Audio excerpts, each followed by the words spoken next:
mencatat apa saja yang berkaitan dengan risetmu, ya kan? Kamu tulis di situ. Nah, di samping ditulis juga ada visualization, kan? Menggunakan kamera, menggunakan recorder, ya, or the another tool that make you easy to collect the data. Ini penting sekali. Kemudian yang ketiga adalah interrogation, ya, data gains by asking and probing. Wah, ini luar biasa. Jadi interrogation itu data ini bisa dapatkan dengan cara menanyakan langsung. Tetapi ingat, ada probing. Probing ini apa kira-kira? Probing ini sebuah step di mana kita harus bisa menjaminkan yang kita interrogation itu adalah bisa valid. Jadi ada meticulously. We must be meticulously. Ya, meticulously itu ya teliti sekali. Jadi informasi itu bukan berdasarkan like or dislike gitu. Nah, kemudian yang keempat adalah participation. Jadi partisipasi ini data gains by experience of doing the thing. The experience of learning to write might tell you different thing about balances, dealing with traffic, rather than just observing. Nah, ini menarik. Kalau melakukan observasi, itu memang sudah datang. Ya kan? Tetapi belum terlibat. Sehingga yang paling bagus di antara ini adalah participation. Dan oke. Bisa dipahami observation berbeda dengan partisipasi? Oke. Nanti kalau if there is the question, all of you can answer easily, right? Kita lanjut lagi. Kemudian there are several methods of collecting primary data, particularly in survey and descriptive research. Important one are, pertama adalah observation method, kemudian interview method, kemudian through questionnaire, through schedule, and other methods which include oral record, distributor audit, pantry, consumer panel, using mechanical device, through projective, depth interview, and content analysis. We briefly take up its method separately. Nah, jadi ambil data ini tadi, ya kan? Ternyata dengan menggunakan survei tadi membutuhkan banyak cara tadi. Ya. Bisa juga observasi tadi, melakukan interview, membuat kuesioner, membuat schedule, ya semacam-macam seperti yang sudah dijelaskan dari I sampai dengan H, ya sampai dengan H ini tadi, ya. Ini adalah menurut C.R. Kochari 2004, ya. And you can update now your reference if you have another book which is more complete that I taught to you. Kemudian kita lanjut lagi. Pesli katanya, subjective bias is eliminated if observation is done accurately. Jadi di sini perlu diperhatikan mahasiswa, ketika kita melakukan observasi, nah maka di sini bias itu memang harus dihindarkan. Nah, makanya disebutkan situ subjective bias is eliminated. Eliminated itu maksudnya adalah harus dihilangkan, ya kan? Nggak boleh subjektif berarti kan. Kemudian the another reason is the information obtained under this method related to what is currently happening. It is not complicated by either the past behavior or future intention or attitude. Maksudnya apa begitu? Jadi observasi ini jangan diakui setahun yang lalu melakukan observasi atau nanti suatu saat akan melakukan observasi. Tetapi observasi here, observation that I mentioned is the observation that you can do currently. Nah, maksud dari currently in this slide is memang kamu mahasiswa, ya, mahasiswa yang sudah semester berapa ini ya, saya lupa lagi, semester 5 nampaknya ya, semoga saya tidak salah sebut ya, semester 5 ini kan mahasiswa sudah pandai, pinter, ya, cerdas lah. Artinya di sini harus tahu nih, ya kan, maksud observation itu jangan diakuin previous observation or future observation, tetapi currently observation. Nah, gitu. Oke, kita lanjut lagi.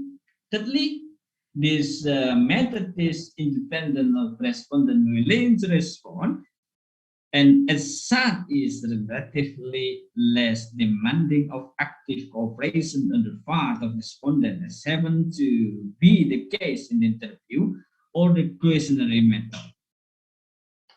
Jadi ini juga mandiri, ya, independen, ya, ambilnya itu ya bukan bergantung, gitu, tapi memang seluruhnya itu data itu, ya, based on responden, dia bersedia menjawab, willingness artinya kesediaan, dia harus bersedia, boleh dipaksa untuk melakukan respon terhadap apa namanya yang kita akan dapat melalui penyebaran kuesioner, ya. Kemudian this method is particularly suitable in studies which deal with subject who are not capable of giving verbal report of their feeling for one reason or for another. Jadi ada juga keunggulannya ketika kita membuat kuesioner, maka kita sudah bisa mendapatkan data kepada orang di mana kadang orang ini tidak memiliki kapasitas untuk bicara. Jadi kan ada juga responden malu-malu ketika ditanya, ya kan gitu ya. Jadi ditanya dia, kemudian ada kalau dikasih kuesioner diwawancara malu-malu, kan ada juga responden seperti itu.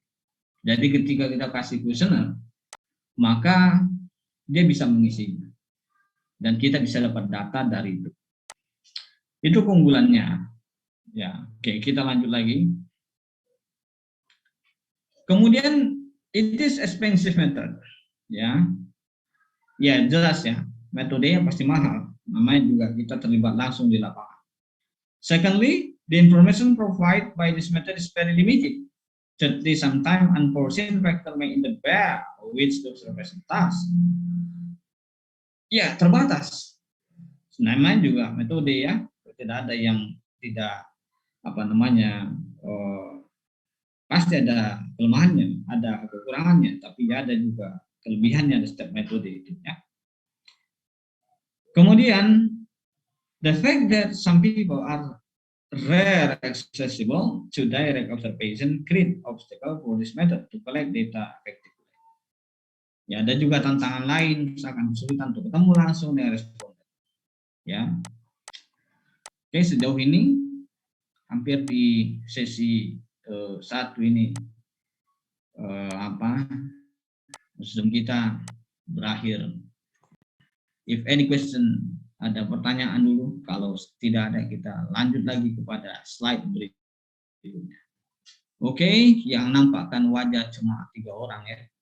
Tapi Bapak tadi salah, udah benar juga ya mahasiswa. Karena kan saya bilang di awal saja menampilkan wajah, tapi lupa tadi kita tidak screenshot dulu ya. Oke, saya kira no question. Kita lanjut lagi, kita share again. Aduh, mana tadi? Ini dia. Kita lanjut lagi. Jadi mahasiswa, observation ini adalah salah satu mengambil data yang sangat dasar untuk banyak cabang penelitian. Jadi observasi itu saya ingatkan lagi adalah ini fundamental collecting data. Apa artinya itu? Yaitu mengambil data pengambilan data yang paling minimal. Yang paling minimal itu adalah bagaimana?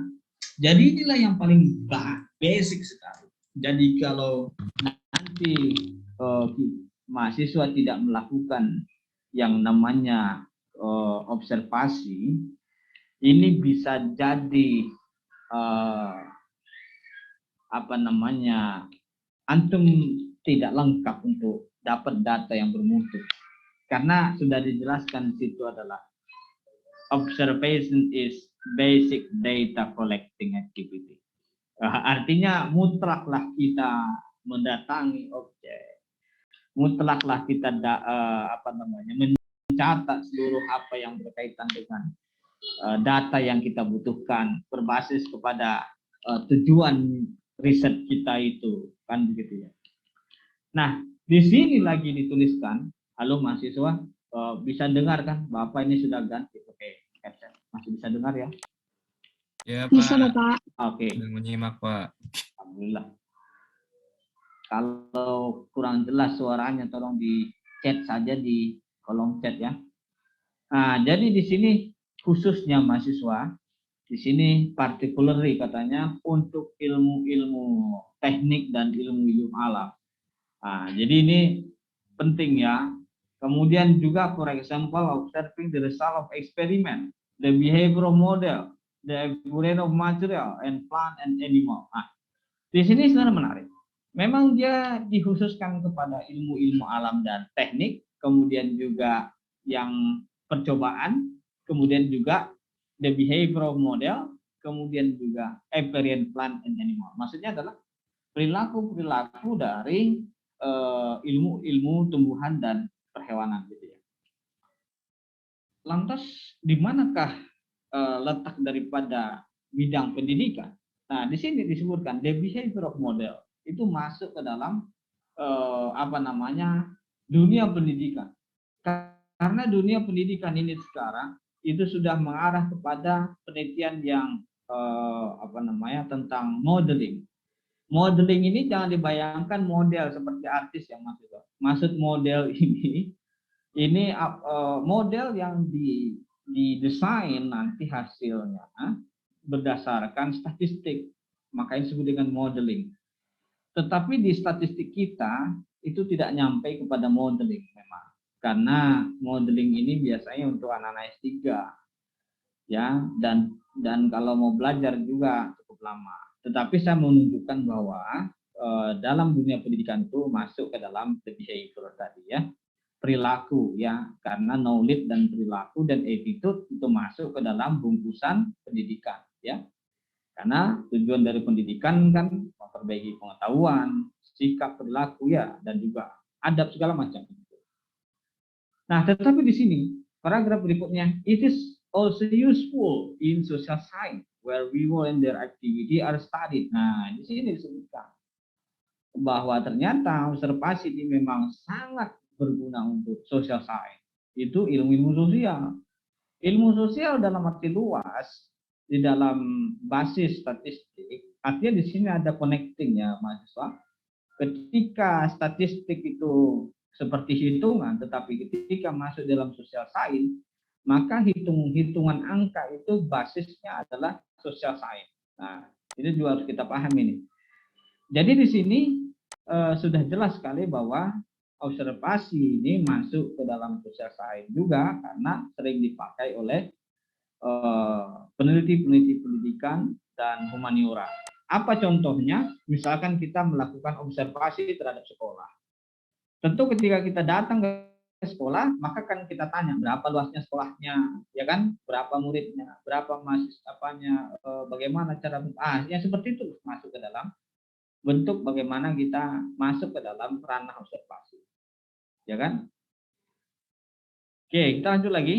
Kemudian they can sometimes demonstrate their understanding of process better by their action than by verbally explaining their knowledge. Observation can be used to record both quantitative and qualitative data. Di sini cuman tadi udah sempat jelaskan ya. Jadi kenapa observasi juga penting? Karena ketika kita wawancara, tidak puas kita mewawancarai seorang responden. Ya kan? Ketika kita ada wawancara ini, ternyata apa yang ingin kita dapatkan dari wawancara itu kita belum puas lah begitu. Masih ada data yang rasa belum cocok. Nah, inilah gunanya observasi tadi. Jadi observasi inilah yang nanti memperjelas seluruhnya apa yang tidak bisa terjawab melalui interview tadi, ya kan? Nah, jadi ketika kita melihat langsung, kemudian kita interview, terjadi opposite itu adalah kontradiktif, nah maka you harus clarification. Terkadang kan begitu, apa yang kita observasi, kita lihat langsung, ketika ditanya ke responden, tidak sesuai dengan apa yang kita lihat. Nah ini juga problem datanya nanti. Ya, makanya di situ kita harus klarifikasi kepada responden. Misalkan begini, kita wawancara, jumlah siswa 500. Ketika kita datang di kelas cuma 300, guru bilang 500. Nah, ini kan tidak matching. Nah, perlu klarifikasi antara observasi dengan metode interview. Kemudian di sini penting juga, observasi ini katanya bisa digunakan untuk merekod data yang bersifat kuantitatif dan bersifat kualitatif. Nah, ini mahasiswa harus dapat metode penelitian dulu nih, baru ngerti apa itu kuantitatif, apa itu kualitatif ya. Tapi saya bisa jelaskan, kalau yang namanya kuantitatif mahasiswa, ini adalah sebuah riset yang menggunakan hitung-hitungan. Kalau kualitatif itu lebih kepada eksplanatif, ya kan? Eksplanatif. Jadi eksplanatif itu adalah berupa narasi, berupa paragraf-paragraf, gitu ya, berupa ide-ide dan gagasan yang mana jarang sekali terlihat ada angka. Nah, ketika mahasiswa melihat ada angka di dalam sebuah paragraf, maka bisa kita katakan itu adalah kuantitatif. Ketika ada narasinya yang kuat tanpa adanya angka, maka disebut dengan kualitatif. Ya, oke. Nanti linknya kalau sudah habis, kita nanti break 1 menit untuk minum, nanti saya kirim linknya yang tetap yang sama ya. Oke, kita lanjut lagi. Sebentar dulu, saya belum cek ini mahasiswa. Berapa orang ini yang datang ini ya? 20.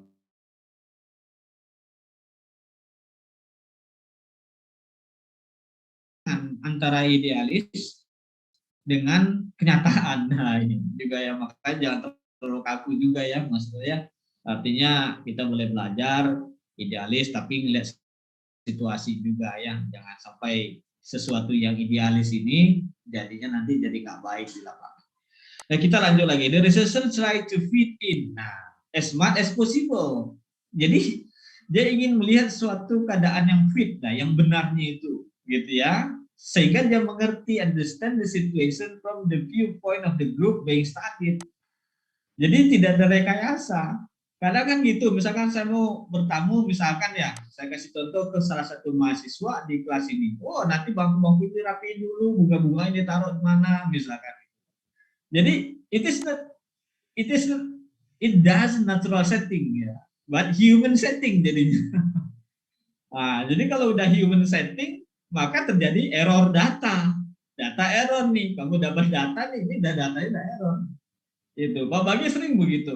Makanya kalau datang ke desa-desa itu saya nggak pernah polling, tiba-tiba ada datang gitu kan, wah kelihatan tuh ya kan, kepala desanya belum ngantor semuanya belum, nggak ada semua, datanya nggak ada, wah jadi tahu gitu ya. Itulah ya,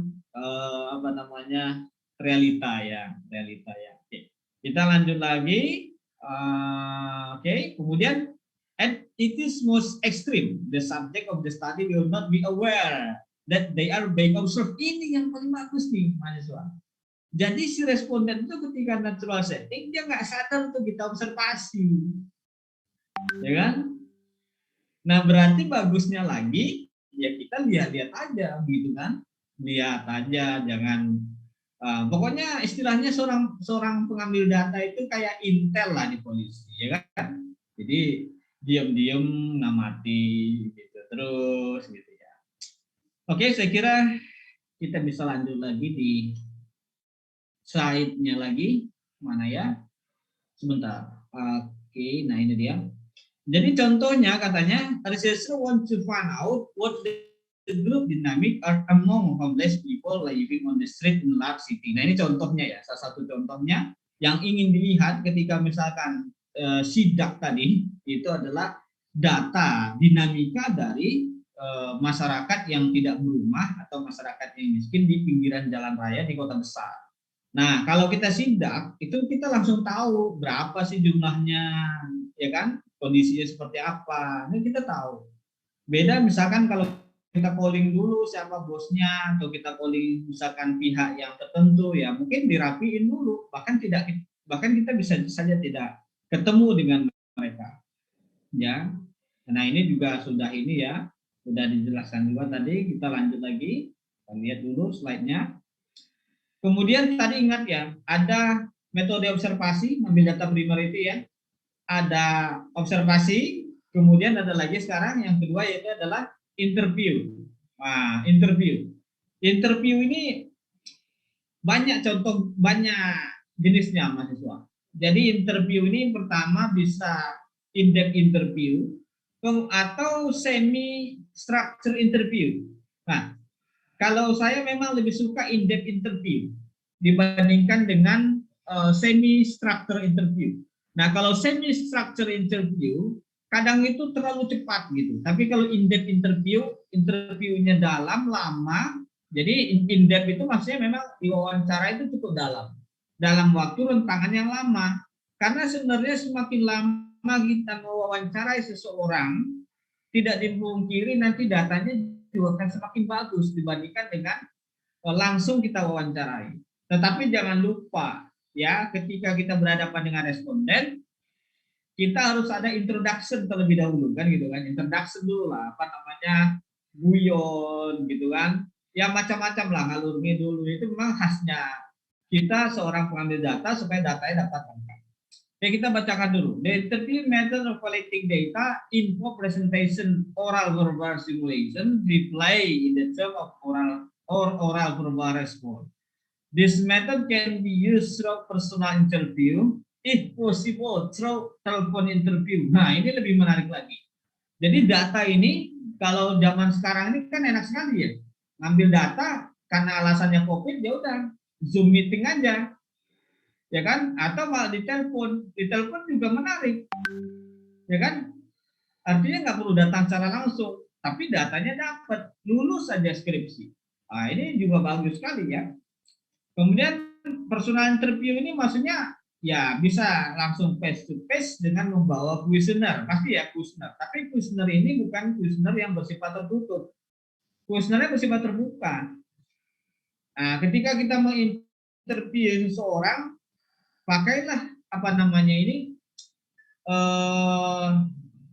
pertanyaan-pertanyaan yang sifatnya membuka lagi percakapan yang baru.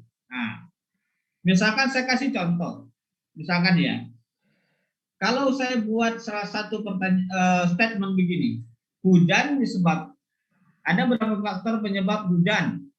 Pertama, adanya apa ini ya, adanya embun misalkan ya, ketebalan pohon misalkan. Nah ini kan langsung dipilih nih, kan langsung dipilih sama ininya, respondennya. Nah ini yang tidak akan memunculkan percakapan baru. Itu namanya pertanyaan yang mengunci responden. Nah kamu nggak dapat data tuh. Tapi kalau kita tanya begini, Pak, punten bisa nggak Bapak sebutkan apa saja penyebab turunnya hujan? Kira-kira dia menjawab lebih banyak nggak? Iya, dia kan jawab kan. Misalkan dia bilang, oh salah satunya kerapatan hutan, misalkan gitu. Kerapatan hutan seperti apa, Pak? Nah, kita terus lagi nanyanya. Nah, ini pertanyaan yang mahasiswa juga harus paham. Ketika melakukan interview untuk ngambil data, itu jangan menggunakan yang namanya pertanyaan-pertanyaan yang bersifat tertutup. Karena kalau pertanyaan yang sifatnya tertutup, dikunci responden nggak bisa ngomong lagi. Karena udah ada pilihan. Nah, jadi biarkanlah dia berekspresi, kita dengarkan. Nah, ini penting sekali itu. Jangan dikunci. Ya. Kalau dikunci ya dia nggak bisa, apalagi kita berada di sekolah ya. Di sekolahan kan tidak semuanya guru itu juga seperti kita di kampus gitu kan. Nah, jadi perlu kelihayan juga ya. Kemudian saya kira ini kita bacakan lagi ya. Kemudian at time the interview may also ask certain question and the interviewer respond to this. But usually the interviewer initiative the interview and collects the information. This sort of interview may be in the form of direct personal investigation or it may be the indirect oral investigation. In the case of direct personal investigation, the interviewer has to collect the information personally from sources concerned. He has to be on the spot and has to meet people from whom data have to be collected. Nah, kalau di personal interview katanya di sini, ya kita harus menginvestigasi katanya secara langsung. Berarti si pengambil data itu yang memang langsung datang ke sana menginvestigasi. Nah, kenapa bahasa investigasi justru dipakai ya di penelitian? Karena memang ada sebuah ketegasan untuk memberikan penegasan bahwa seorang researcher itu juga memiliki kemampuan kapasitas find out gitu ya, menemukan data, tapi istilahnya itu disebut dengan investigation. Nah itu harus personal. Ketika personal interview, ya Anda mahasiswa harus datang, harus mewawancara secara langsung. Personal interview berarti lebih personal lagi dibandingkan in-depth interview, ya kan? Berarti ada kedekatan emosional ketika kita ngambil data secara terus-menerus dilakukan. Jadi datanya benar-benar dapat data yang benar-benar bagus ya. Kita lanjut lagi. Sebentar, tadi itu nyampe di mana kan? Ya di sini ya. Oke. Nah kemudian face-to-face interview atau personal interview can be carried out in variety of situation. Nah jadi ya ini Anda tahu lah ya mungkin ya, bisa di rumah, bisa di tempat pekerjaan, bisa di outdoor, bisa di lapangan secara langsung ya. Pokoknya tidak terikat ruang dan waktu. Jadi kapan ada waktu responden, ya waktu itulah nanti bisa diadakan interview ya. Kemudian fokus group. Nah fokus group nih juga bentuknya lazim disebut tuh FGD, focus group discussion. Nah, focus group discussion ini di dalam satu ruangan itu responden itu memang dikumpulkan mahasiswa. Jadi dikumpulkan itu dalam rangka apa? Itu dalam rangka kita melakukan interview terhadap mereka. Oh maaf, bukan interview. Kita memberikan pertanyaan-pertanyaan kepada mereka, tetapi bukan lagi kepada pribadi, tetapi dari banyak beberapa orang di dalam ruangan. Nanti di situ apa? Secara sekaligus kita langsung bisa mendapatkan banyak data. Ya, dari segi waktu hemat tuh. Ya, cepat gitu, efisien. Harganya juga bisa lebih murah karena tidak perlu konsumsi banyak, tidak perlu memberikan makanan lagi gitu ya. Jadi efektif lah gitu, FGD. Namun masalahnya ketika kita FGD mahasiswa, ada satu kendala. Jawabannya relatif sama. Nah ini yang buat kamu pusing nanti. Jawabannya sama. Misalkan kita adakan nanya kepada si A di dalam suatu ruangan, ada temannya, dia bilang, saya juga ikut si Anu. Nah, gitu. Jadi ujung-ujungnya sama semua tuh. Saya pernah mengalami seperti itu. Nah, kita nggak bisa kontrol responden. Ketika udah berada dalam ruangan dengan mereka, kita nggak bisa larang kan, oh jangan gitu Pak, pertanyaan jawaban Bapak harus berbeda, nggak enak gitu kan. Nah ujung-ujungnya adalah FGD ini harus hati-hati ya menggunakannya. Memang bagus personal interview, tapi lama gitu ya. Nah bagaimana dia menanggapinya di sini? But one that tend to concentrate in depth on particular them or topic with an element of interaction. The group is often made up of people who have particular experience or knowledge about the subject of the research, or those that have a particular interest in, for example, consumer or customer. Jadi ada sebuah keterikatan memang di sini. Ini dijelaskan, FGD itu ada keterikatan. Jadi ketika ada keterikatan secara formal dengan responden, nah maka responden ini tidak berani untuk ikut-ikutan gitu ya. Nah, ini memang syaratnya. Tapi kalau kita berada di desa susah. Nah, harus nanti apa namanya masyarakat lain ya itu akan ikut-ikutan untuk menjawab dengan jawaban yang sama. Kita lanjut lagi. Telepon interview saya kira bisa dipahami ya. Kemudian ada lagi di sini keuntungannya disebutkan ya. There are several merit. Merit sini bukan nikah ya, tapi merit di sini adalah advantages mahasiswa. Dari tulisan merit yang saya tulis ini adalah advantages ya, keuntungan pendekatan itu ya. Pertama, lebih fleksibel lah dibandingkan dengan yang lain ya. Lebih cepat metodenya dan cepat juga mendapatkan informasi. Quick way of obtaining information. Lebih murah lagi karena menggunakan berapa pulsa mesti ya. Kemudian bisa di recall, kemudian bisa di reply, dijawab, di interview, dan ini yang penting nomor 10 ini representatif, wider distribution sample is possible. Jadi bisa juga representatif karena kita sudah mengumpulkan banyak responden, tinggal ditelepon saja siapa yang mau ditelepon lebih awal. Artinya di situ bisa representatif dari beberapa responden yang sudah kita tetapkan. Misalkan kita menetapkan 100 responden. Kita teleponin tuh responden A, responden B sampai dengan 100. Nah, bisa lebih mewakili. Artinya apa? Tetapi jadi masalahnya ketika misalkan mereka juga tidak di tempat ya. Makanya lagi-lagi memang formal work maksudnya ya. Jadi formal institution ketika jam-jam itu bisa ditetapkan. Karena kalau dengan responden yang berada lagi-lagi saya bilang di luar dari institusi formal ya memang lebih fleksibel lagi dalam segi waktu. Tapi kita sulit untuk menentukan waktu dengan mereka, membuat jadwal kan gitu. Kita coba lanjut lagi. Kemudian ada juga katanya moreover itu selain itu ada juga beberapa kerugiannya. Ya, little time is given to respondent for consider answer. Nah, ini. Jadi tetap lebih enak itu face to face ya. Ngobrol, apalagi ngobrolnya di angkringan tuh data banyak. Saya pernah ngajak responden nongkrong di angkringan ya, mahasiswa. Jadi dia ngomong aja gitu sampai 3 jam. Wah, saya tulisin aja gitu ya. Jadi memang ketika ngambil data ini kalau kita melalui telepon interview, nah ini disebutkan little time is given to respondent katanya kan. Oh, waktunya dibatasi lah. Jadinya tuh dia terbatas tuh jawab gitu ya. Kemudian interview period is not likely to exceed 5 minutes in most case.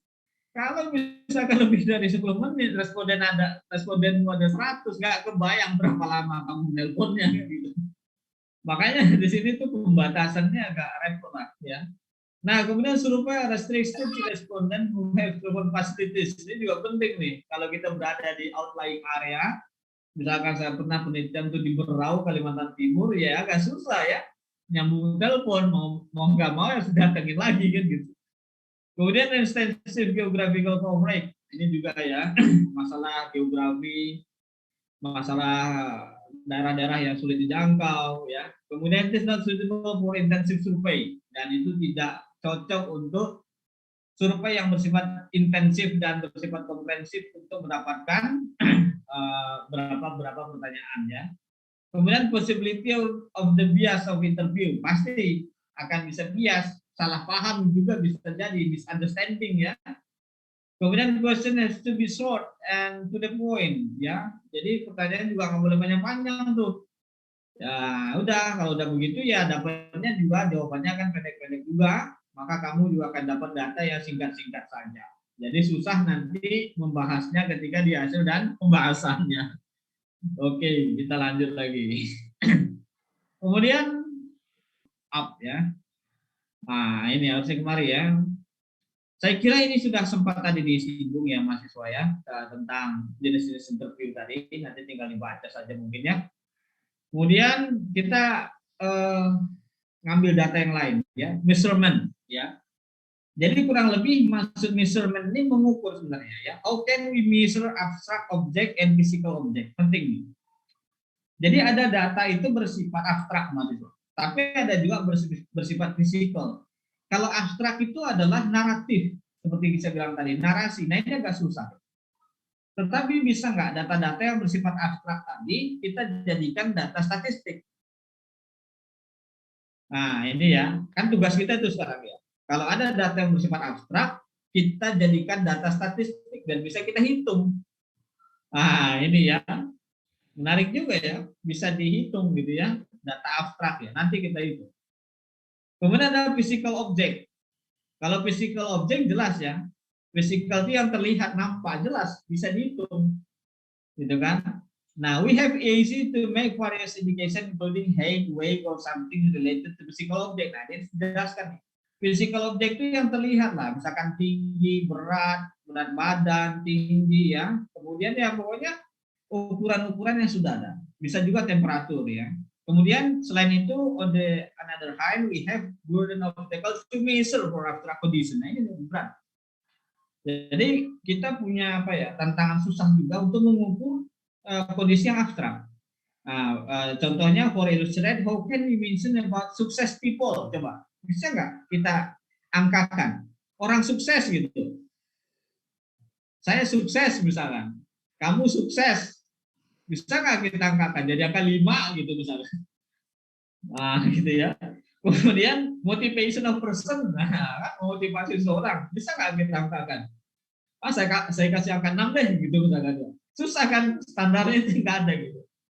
Kemudian intelijen itu maaf bukan intelijen, intelijensi ya, intelijensi itu kecerdasan. Wah seseorang itu cerdas ya gitu. Mahasiswa tuh tadi saya bilang mahasiswa semester 5 cerdas. Gimana saya mengukurnya cerdas? Sebenarnya susah ya. Tapi kalau berapa tingginya Pak Bagja bisa diukur langsung tuh. Berapa berat badannya apa namanya mahasiswa bisa langsung kita ukur tuh. Wah ini nanti bisa ada caranya. Namanya itu harusnya jangan dibocorin dulu ya. Namanya likat. Wah kita likat dulu datanya ya. Jadi memang statistik ini mahasiswa menarik juga ya. Sesuatu yang abstrak kok bisa jadi angka. Kadang nggak masuk akal ya. Tetapi itulah statistik ya. Jadi tetap bisa distatistikkan gitu. Oke, kemudian di sini however data can be measured in different way depending on their nature. Nah, dan dijelasin juga tuh sama dia ya. Jadi tetap bisa diukur katanya, bergantung pada situasi lah. Their nature itu bukan alam ya, di sini maksudnya kondisi ya. Kemudian these are commonly referred to as level of measurement, nominal, ordinal, interval, and ratio. Ini mahasiswa ini punten nih. Ini adalah dasar data yang harus dipahami. Nanti bisa dibaca-baca sebelum mata kuliahnya nyampe ke sana ya. Jadi data itu sebenarnya ada data nominal, data ordinal, data interval, dan data rasio. Kalau datanya nominal, jelas ya. Kalau namanya nominal kan pasti angka. Angka 1, angka 2, angka 3, seterusnya gitu ya. Kalau ordinal, wah, ordinal ini data yang seperti apa?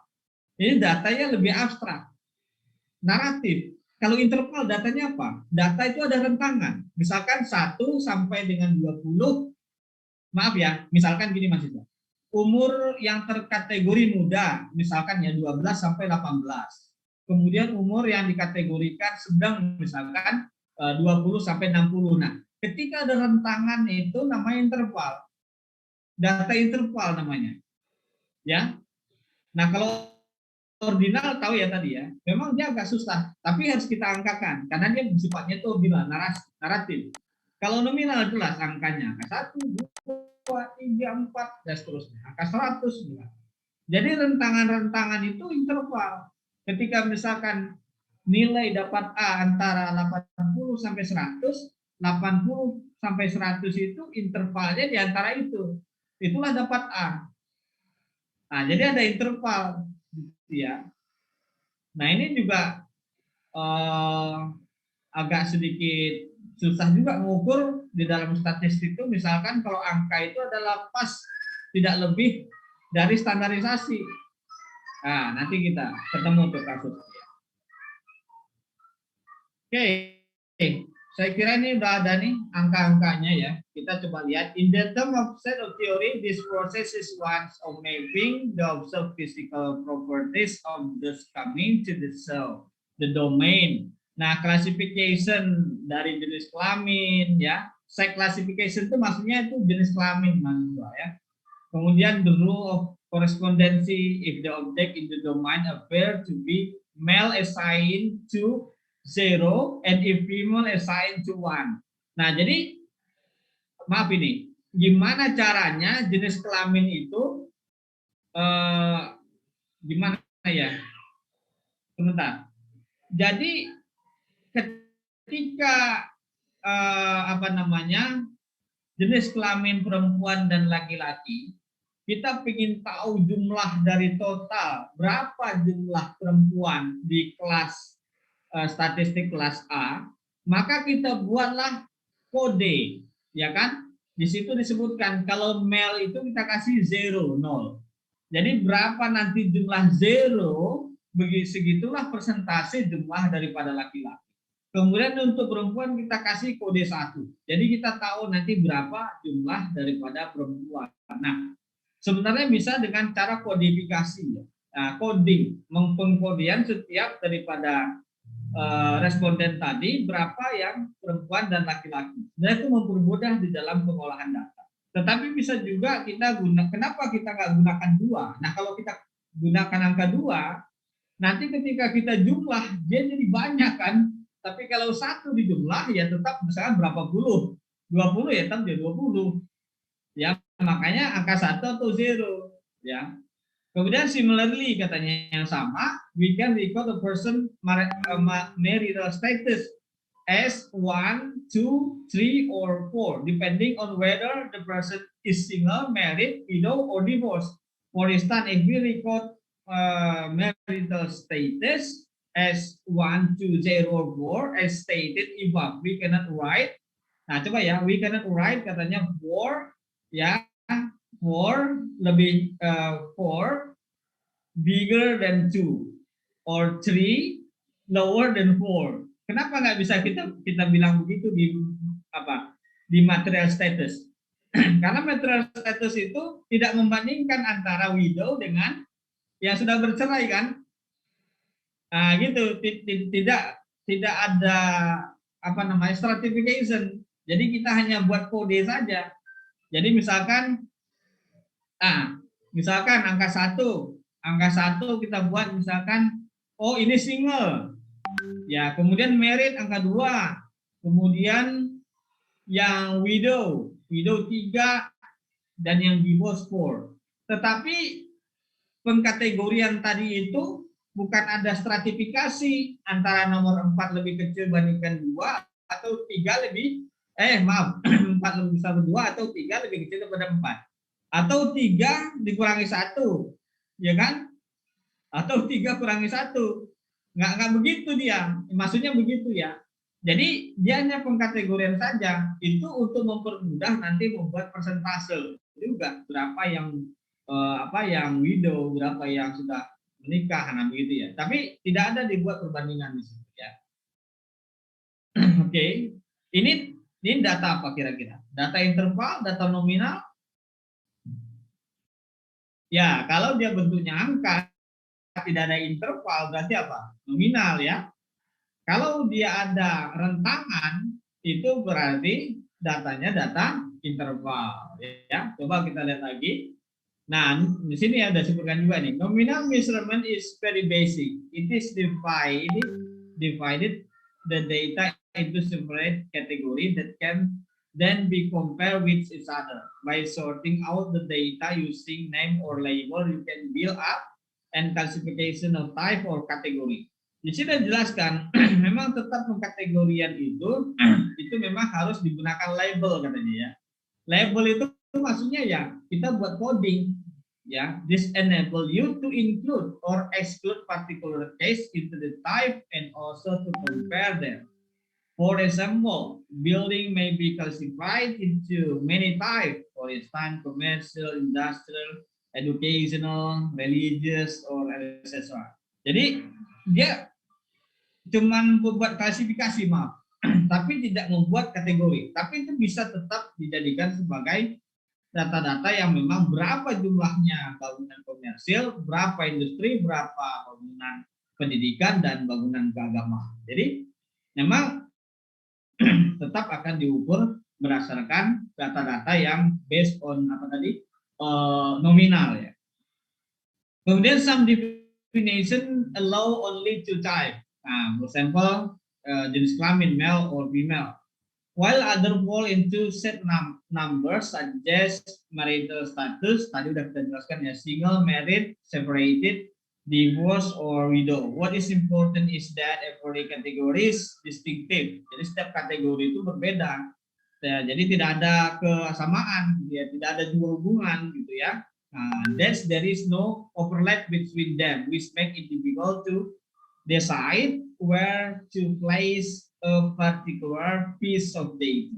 Ideally, all the data should be able to be categorized, though sometimes you will need a remainder category for all those that cannot be. Ya, jelas ya. Jadi pengkategorian jenis kelamin itu bukan dalam artian ada stratifikasi ya di dalam pengkategorian tadi ya. Oke, sekarang coba kita lihat contohnya. Jadi misalkan di sini mahasiswa ya. Pertama dalam tabelnya ada gender, ada ages itu umur ya, ada pendidikan, education, ada income, pendapatan. Nah, gender itu adalah male sama dengan 1, female sama dengan 2. Pertanyaan saya adalah, berapa kira-kira yang laki-laki di gender ini? Dengan kita buat kategorinya seperti ini. Monggo silakan yang bisa. Male laki-laki ya. Berapa laki-laki jumlahnya ini? Dengan buat kategori seperti ini. Ada Pak ya? Ya? Berapa orang? 4. 4 ya Pak. 4 orang laki-laki ya. Ya, karena kita buat kodenya male itu 1. Kita lihat di sini di gender ini yaitu adalah angka 1 ini ada 4. Berarti female-nya ada 3 ya dengan angka 2.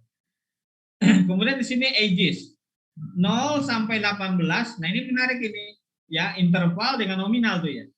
Ages umur 0 sampai dengan 18 sama dengan 1. Ya. Ya kan? Kemudian 19 sampai dengan 25 sama dengan 2. Ya kan?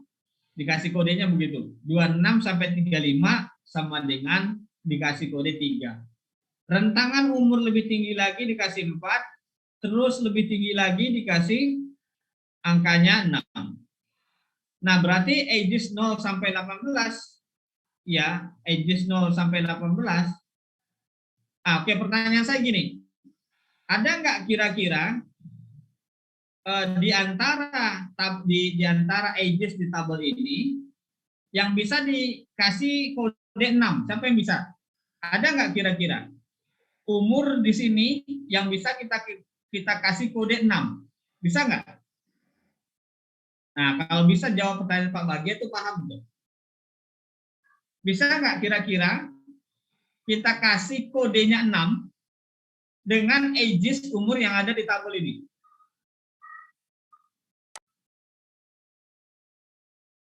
Ayo jawab, nggak apa-apa. Salah itu wajar. Belajar itu kalau salah itulah yang nggak perlu malu. Ayo, kita kasih kode 6. Ada nggak? Masuk nggak kategori kita kasih kode 6?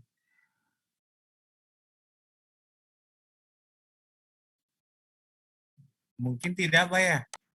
Mana tadi? Agus, nah boleh. Kenapa alasannya?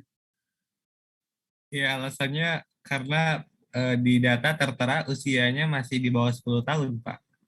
Mungkin Ya, itu. berarti kita hanya bisa ngasih kode 1, 0 sampai 18. 18. Udah paham itu kalau begitu. Mengerti itu kalau begitu. Ya. Jadi ini sebenarnya mempermudah pengkodean saja. Gitu ya. Jadi jangan khawatir dengan angka-angka ya sifatnya basis, tapi inilah basicnya seperti itu. Kemudian misalkan education level. Kemudian kalau non 1 ya, berarti ya dia ini ya, saya nggak mau sebutkan ya, agak terlalu keras gitu. Pokoknya non aja. Non itu ya, karena nggak enak ya kita nyebutkannya education ya. 1. Kemudian apa? Ini basic ya, sekolahnya basic dikasih 2. Kemudian level 3 terus sampai dengan master. Ya, berarti di educational di sini ada nggak yang master kira-kira menurut kamu?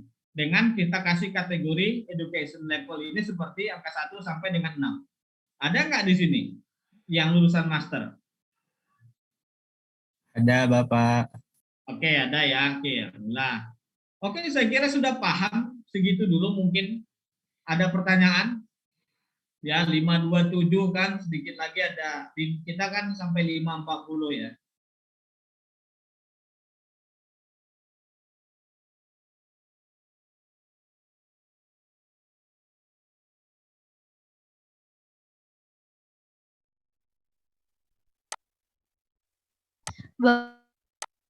Bapak mohon maaf, suaranya belum terdengar, Pak.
Siswa sudah bisa mendengar suara saya? Tidak terdengar ya? Jelaskan tadi harus diulang lagi. Oke. Tugasnya itu adalah primer dan data sekunder. Dan ini nanti dibahas. Ini harus ada sumber referensinya berasal dari jurnal yang terindeks, jurnal yang atas. Nah, salah satu yang saya tunjukkan yang di layar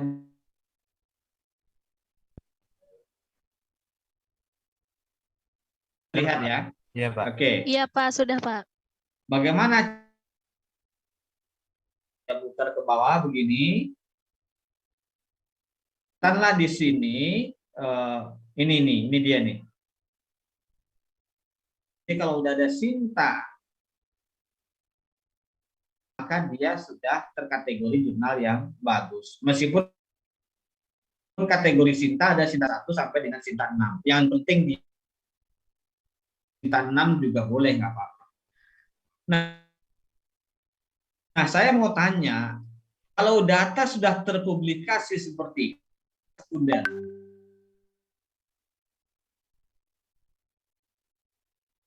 data primer, kenapa? Karena tadi sudah disebutkan primary data has been tested katanya ya. Data yang sudah diuji. Nah, kalau sudah terpublikasi maka dia sudah pernah diuji dengan metode-metode tertentu. Ya. Oke, itu yang saya jelaskan. Maaf ya mahasiswa tadi suaranya tidak ada. Rupanya saya ngomong sendiri ya. Oke, baik. Oke, kita dulu. Mana dia stopnya? Nah, ini dia. Oke. Nah, sudah terlihat sekarang. Nah, saya screenshot dulu. Oh, ini kan tuh sekretarisnya siapa namanya? Saya mau cek lagi, saya lupa. Hilma. Iya, Pak, Ada Hilma. ada. Nah, ya Hilma ini mohon di temennya, khawatir nanti lupa. Kalau yang tidak masuk, beritahu di grup boleh. Jadi nggak usah ini ya dibuat ribet. Kemudian juga izin boleh. Kalau terkendala ada sinyal, sampaikan saja. Nah ya, tidak akan mempengaruhi nilai. Sampaikan saja di grup, gitu ya. Any from you? Nampaknya sudah. No, sir. No, okay, it is good for me, you know. Sometimes if you have this makes long time for us to speak here. Hey, ya, kalau gitu kita ucapkan hamdalah dulu di akhir perjumpaan kita ini. Alhamdulillah. Terima kasih atas perhatian mahasiswa saya yang cerdas semester 5. Ketemu lagi minggu depan. Assalamualaikum warahmatullahi wabarakatuh. Waalaikumsalam warahmatullahi wabarakatuh. Mahasiswa, Makasih banyak ya, Bapak. semoga sehat. Amin, Allahumma amin.